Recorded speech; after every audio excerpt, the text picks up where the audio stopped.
Hi to all the wonderful people out there. This is me, Sweta, and I'm back with another write-up. This is my second upload on YouTube. Hope you like the first one. Moving on to my channel. As the name suggests, As Life Rolls was an impromptu brainchild the moment I decided on creating it, and it'll encompass all the experiences I encounter as my life rolls. So here's with another such episode, which is sleep deprivation, a term which most new parents can totally gel with, especially if they have a child who isn't in good terms with sleep, just like mine. And I tell you, the struggle is real. And to all the moms out there who've been sailing on the same boat as mine, all the best. And you're not alone. So here's my take on my dear sleep and how much I miss it. Hope you like it. It's a sleep affair. Dear sleep, it's been 10 long months I haven't hugged you tight. If only I could, I wouldn't let you out of my sight. Only in your absence, I felt your true worth. You kind of have left me ever since I gave birth. Or should I say, the circumstances are such that a relationship hasn't been able to bloom much. I know my little one has kind of come in between me and you. Nevertheless, my longing for you has never been so true. For my baby's care and solace, my body, mind and soul has drifted. From a blithe spirit to a mom, my role has shifted.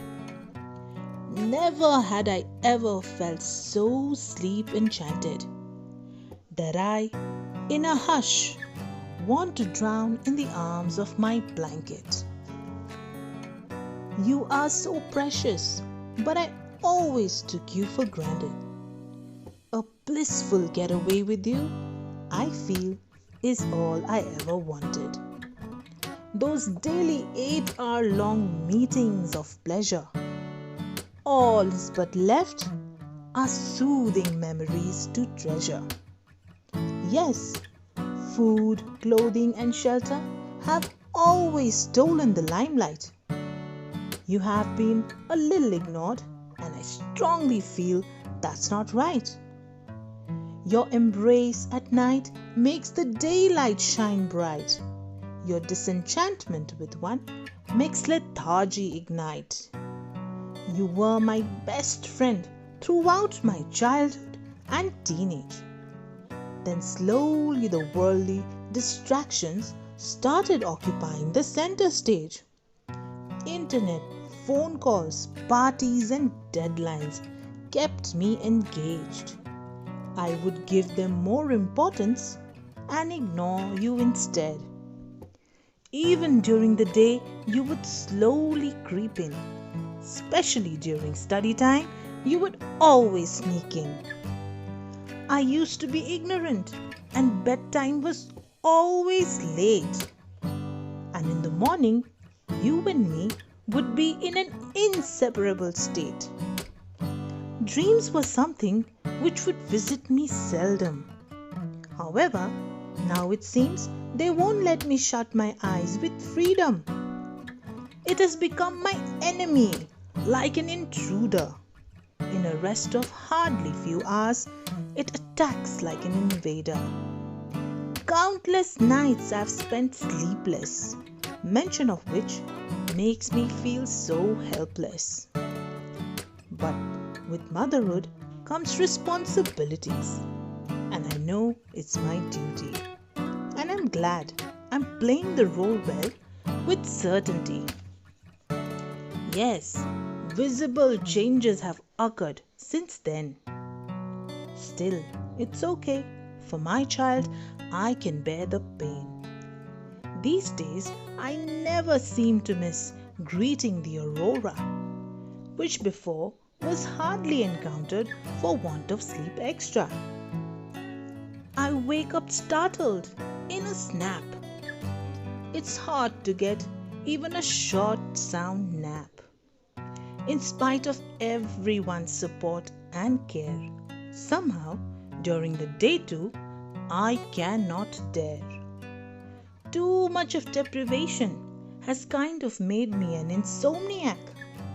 I feel like a zombie, a maniac. Never knew the emptiness would make me further lose my shape. I've outgrown all my clothes. I feel like hiding under a huge cape. I feel amnesic and things kinda run in slow motion.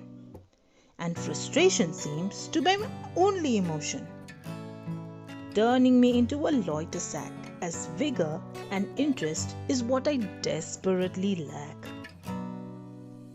For whosoever compares their lack of sleep with mine, I ponder, how can their situation and my misery entwine? For it's simple for people to say and to characterize.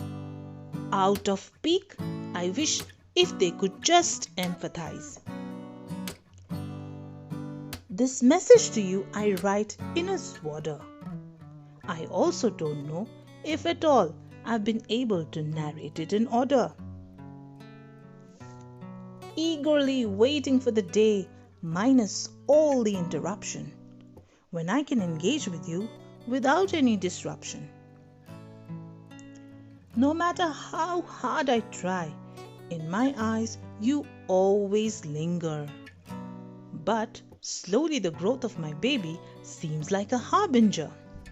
When we can finally be as one, disturbance and huddles, there'll be none. Yearning for the moment when we'd get back to having the same kind of affair. I won't disappoint you.